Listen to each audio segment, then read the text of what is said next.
कहा जाता है कि ये कहानी एक सच्ची घटना से प्रेरित है और इसमें एक चोर ऐसी गाड़ी में फंस जाता है जहां से जिंदा बाहर निकलना लगभग नामुमकिन होता है। कहानी की शुरुआत अर्जेंटीना की राजधानी ब्यूनस आयर्स से होती है, जहां हर तरफ कड़ी सुरक्षा का माहौल दिखाई देता है। जगह जगह कटीले तार और निगरानी के लिए कैमरे लगे हुए हैं। तभी उन्हीं कैमरों के सामने से कैन नाम का एक लड़का गुजरता है। उसके सामने एक एसयूवी खड़ी होती है। वो बिना किसी शक के आगे बढ़ जाता है, लेकिन कुछ ही दूर जाकर अचानक रुक जाता है। असल में कैन एक चोर है। वो वापस उसी एसयूवी के पास आता है, दरवाजा खोलकर अंदर घुस जाता है। उसका मकसद पूरी गाड़ी चुराना नहीं, बल्कि उसके अंदर रखी कीमती चीजें चुराना होता है। सबसे पहले वो म्यूजिक सिस्टम निकालता है, फिर डैशबोर्ड में रखा कीमती सामान अपने बैग में भर लेता है। हैरानी की बात यह है कि जाते जाते वो पीछे वाली सीट पर पेशाब भी कर देता है, जबकि इसके पीछे कोई खास वजह नहीं होती। अपना काम पूरा करने के बाद जैसे ही वो बाहर निकलने के लिए दरवाजा खोलता है, दरवाजा बिल्कुल नहीं खुलता। पहले तो उसे लगता है कि ये कोई छोटी सी दिक्कत होगी, लेकिन कई कोशिशों के बाद भी वो नाकाम रहता है। फिर भी वो ज्यादा घबराता नहीं, क्योंकि उसे पूरा भरोसा होता है कि कम से कम दूसरा दरवाजा तो जरूर खुल जाएगा। अब कैन दूसरे दरवाजे को खोलने की कोशिश करता है, लेकिन वो भी पूरी तरह लॉक होता है। काफी कोशिशों के बाद भी जब वो उसे नहीं खोल पाता, तो उसकी चिंता धीरे धीरे बढ़ने लगती है। फिर भी उसे पूरा यकीन होता है कि अगर दरवाजे नहीं खुल रहे तो वो सामने का शीशा तोड़कर आसानी से बाहर निकल जाएगा। वो बार बार अपने पैरों से फ्रंट ग्लास पर जोरदार किक मारता है, लेकिन पूरी ताकत लगाने के बावजूद शीशे पर जरा सा भी असर नहीं पड़ता। अब उसकी बेचैनी और बढ़ जाती है। इसके बाद वो गाड़ी में रखा टायर खोलने वाला टूल उठाकर कई बार फ्रंट विंडशील्ड पर मारता है, लेकिन फिर भी शीशा नहीं टूटता। उसे समझ नहीं आता कि आखिर करे तो क्या करे।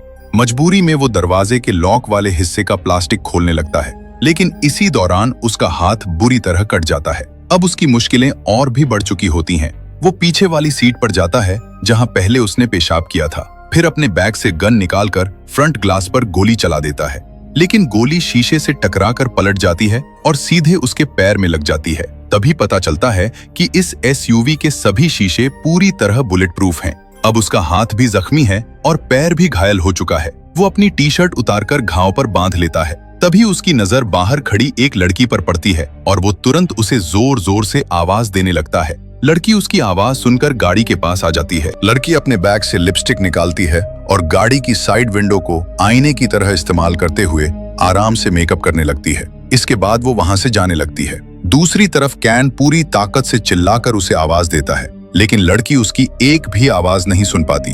वजह ये होती है कि ये पूरी एसयूवी साउंड प्रूफ है। इतना ही नहीं, इसके शीशे भी खास तरह के हैं। अंदर बैठा इंसान बाहर सब कुछ देख सकता है, लेकिन बाहर खड़ा कोई भी व्यक्ति अंदर नहीं देख सकता। यानी अब कैन पूरी तरह इस गाड़ी का कैदी बन चुका है। उसे समझ नहीं आता कि आखिर वो बाहर कैसे निकले। फिर वो अपनी पत्नी को फोन लगाने की कोशिश करता है, लेकिन बैटरी पहले से ही बहुत कम होने की वजह से उसका फोन बंद हो जाता है। अब उसे तेज प्यास लगने लगती है, इसलिए वो अपने पास रखी पेप्सी की पूरी बोतल एक ही बार में खत्म कर देता है। देखते ही देखते दिन बीत जाता है और रात हो जाती है। प्यास अब भी उसका पीछा नहीं छोड़ती, इसलिए वो दरवाजे के ऊपर जमी नमी को ही चाटने की कोशिश करता है। इस वक्त वो भूख, प्यास और थकान से पूरी तरह टूट चुका होता है। किसी तरह वो रात उसी गाड़ी के अंदर गुजार देता है। अगली सुबह वो बुरी तरह परेशान हो जाता है। तभी उसे याद आता है कि उसने गाड़ी का म्यूजिक सिस्टम निकाल दिया था। वो उसे वापस फिट करता है और म्यूजिक चला देता है, जिससे कुछ देर के लिए उसका ध्यान बढ़ जाता है। लेकिन थोड़ी ही देर बाद म्यूजिक अपने आप बंद हो जाता है और उसके पास मी नाम की आईडी से कॉल आता है। ये कॉल उसी गाड़ी के मालिक डॉक्टर एनरिक का होता है। डॉक्टर उसे बताते हैं कि ये उनकी खास डिजाइन की हुई गाड़ी है, जिसमें उन्होंने कई हाई सिक्योरिटी फीचर्स लगाए हैं। उनके मुताबिक इस सिस्टम का नाम 4x4 है, जिसके कारण ना कोई बाहर से तुम्हें देख सकता है, न तुम्हारी आवाज सुन सकता है, और ऊपर से पूरी गाड़ी बुलेट प्रूफ भी है। डॉक्टर एनरिक आगे बताते हैं कि इस गाड़ी से बाहर निकलने का सिर्फ एक ही रास्ता है, और वो नीचे मौजूद फ्यूल टैंक की तरफ से है।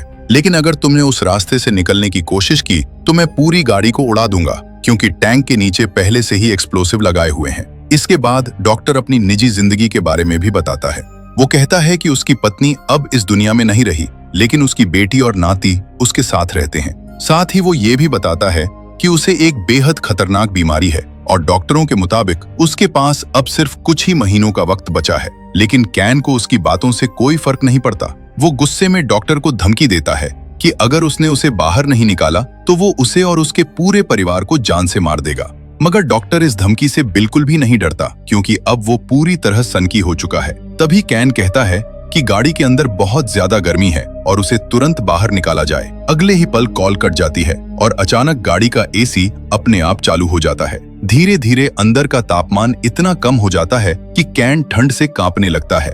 वो अपनी टी शर्ट दोबारा पहन लेता है, लेकिन उससे भी कोई राहत नहीं मिलती। कुछ ही देर में उसके होंठ नीले पड़ने लगते हैं और वो हाइपोथर्मिया का शिकार होने लगता है। उधर उसके पैर का घाव भी अब इन्फेक्शन की चपेट में आ चुका होता है, लेकिन उसकी हालत और बिगड़ने से पहले ही डॉक्टर एसी बंद कर देता है। अब कैन पूरी तरह बेबस हो चुका है और उसे समझ नहीं आता कि आखिर इस मौत के जाल से बाहर निकले तो कैसे। इसी बीच कैन देखता है कि एक पुलिस वाला उसकी गाड़ी की तरफ आ रहा है। उसे लगता है कि शायद अब उसकी जान बच जाएगी। वो पूरी ताकत से चिल्लाकर मदद मांगता है, लेकिन पुलिस वाला ना उसकी आवाज सुन पाता है और ना ही उसे देख पाता है। असल में वो वहां कैन को बचाने नहीं, बल्कि नो पार्किंग में खड़ी इस गाड़ी का चालान काटने आया होता है। चालान का पेपर फ्रंट शीशे पर लगाकर वो वहां से चला जाता है। अब कैन की आखिरी उम्मीद भी टूट जाती है। तभी अचानक एक और चोर वहां पहुंचता है और गाड़ी का दरवाजा खोलने की कोशिश करने लगता है। एक पल के लिए कैन को फिर उम्मीद बंधती है, लेकिन उसकी किस्मत एक बार फिर उसका साथ नहीं देती।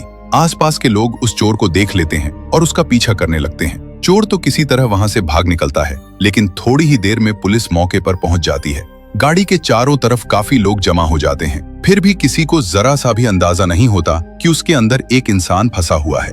आखिरकार सभी लोग वहां से चले जाते हैं। कुछ देर बाद डॉक्टर का फिर से कैन के पास कॉल आता है। इस बार डॉक्टर उसके बारे में और जानना चाहता है। जवाब में कैन कहता है कि वो इस समाज के बनाए हुए नियमों को नहीं मानता। उसके मुताबिक अमीर लोग हमेशा गरीबों को दबाकर रखना चाहते हैं और वो किसी भी कीमत पर ऐसा होने नहीं देना चाहता। कैन आगे बताता है कि वो चोरी इसलिए करता है क्योंकि यही काम उसके पिता और दादा भी किया करते थे। उसका कहना होता है कि अगर कोई उसके सिर पर बंदूक रखकर भी उसे चोरी छोड़ने के लिए कहे, तब भी वो अपना यही काम नहीं छोड़ेगा। कैन की ये बात सुनकर डॉक्टर काफी प्रभावित होता है। फिर वो उसे बताता है कि गाड़ी की पिछली सीट के पीछे एक पाइप लगा हुआ है, जिसमें गाड़ी साफ करने के लिए पानी भरा है। अगर चाहे तो वो वहीं पानी पी सकता है। ये सुनते ही कैन तुरंत उस पाइप को निकालता है और पानी को एक बोतल में भर लेता है। उसे पता होता है कि उस पानी में केमिकल मिला हुआ है, लेकिन उस वक्त उसकी हालत इतनी खराब होती है कि वो इसकी बिल्कुल परवाह नहीं करता और पूरा पानी एक ही बार में पी जाता है, क्योंकि उसका शरीर पूरी तरह डिहाइड्रेट हो चुका होता है। इसी तरह एक और दिन गुजर जाता है।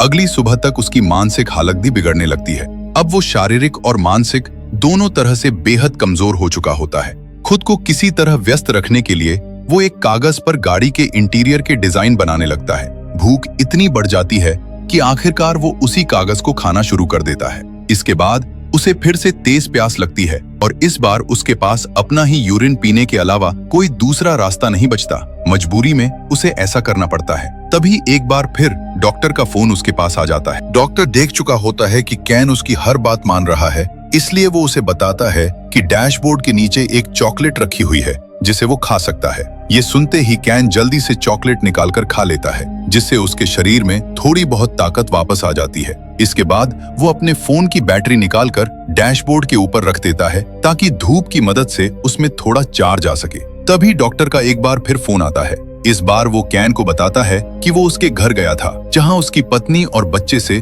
उसकी मुलाकात हुई। उसने उनसे झूठ बोला कि कैन की $1 लाख की लॉटरी लगी है। इतना ही नहीं, उसने कैन के काम के बारे में भी झूठ बताया और सच में उन्हें $1 लाख देकर कहा कि अब वो आराम से नया घर खरीद सकती हैं। इतना कहकर डॉक्टर कॉल काट देता है।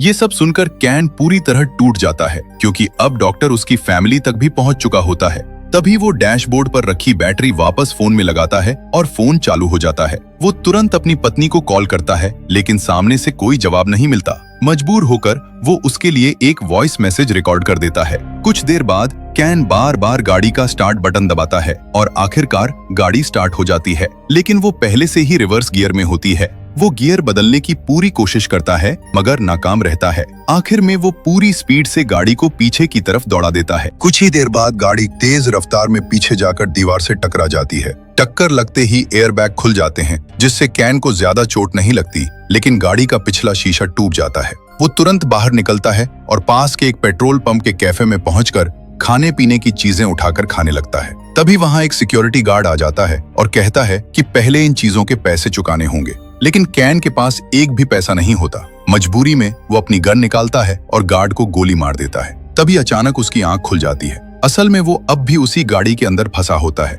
ये सब सिर्फ एक सपना था। उसकी हालत अब इतनी खराब हो चुकी होती है कि उसके शरीर में बिल्कुल भी ताकत नहीं बची होती। निराश होकर वो अपनी गन से खुद की जान लेने की कोशिश करता है, लेकिन गन के चैम्बर में कोई गोली ही नहीं होती। तभी एक बार फिर डॉक्टर का फोन आता है और उसी वक्त गाड़ी की लाइट्स अपने आप जल उठती हैं। कैन सामने देखता है तो डॉक्टर उसके ठीक सामने खड़ा होता है। वो अब भी फोन पर उससे बात कर रहा होता है, लेकिन इस बार डॉक्टर गाड़ी के अंदर भी आ जाता है। उसे पूरा भरोसा होता है कि कैन अब इतना कमजोर हो चुका है कि उस पर हमला करने की हालत में नहीं है। अंदर आने के बाद डॉक्टर बताता है कि उसे अपनी जिंदगी में अब तक 28 बार लूटा जा चुका है।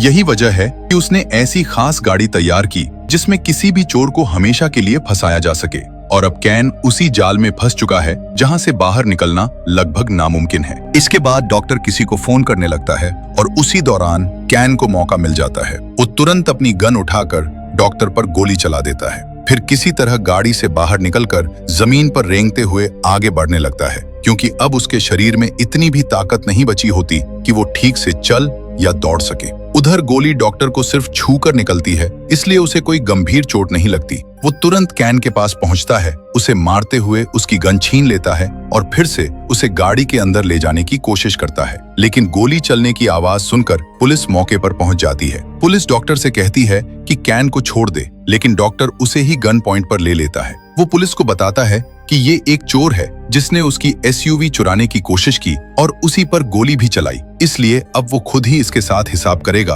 और पुलिस को बीच में आने की जरूरत नहीं है। मगर पुलिस लगातार उसे कैन को छोड़ने के लिए कहती रहती है, लेकिन डॉक्टर किसी की बात नहीं सुनता। थोड़ी ही देर में वहां और पुलिस की गाड़ियां, रिपोर्टर्स और कई लोग भी पहुंच जाते हैं। तभी एक रिटायर्ड पुलिस ऑफिसर आता है जिसका नाम मेडो होता है। वो डॉक्टर से शांति से बात करने की कोशिश करता है और उसे समझाता है कि कैन को छोड़ देना ही सही फैसला होगा, लेकिन डॉक्टर उसकी बात मानने से साफ इनकार कर देता है। डॉक्टर कहता है कि पुलिस अपना काम ईमानदारी से नहीं करती, इसलिए ऐसे चोर खुलेआम घूमते रहते हैं और इसका खामियाजा आम लोगों को भुगतना पड़ता है। उसके मुताबिक जो वो कर रहा है वो बिल्कुल सही है। वहाँ मौजूद लोगों की भी राय बढ़ जाती है। कुछ लोग डॉक्टर का समर्थन करते हैं और चाहते हैं कि वो कैन को सजा दे, जबकि बाकी लोग चाहते हैं कि कैन को आजाद कर दिया जाए। तभी रिटायर्ड पुलिस ऑफिसर डॉक्टर को समझाता है कि वो एक पढ़ा लिखा इंसान है और उसे कानून अपने हाथ में लेने का कोई हक नहीं है। वो डॉक्टर से बार बार कहता है कि कैन को छोड़ देना ही सही फैसला होगा।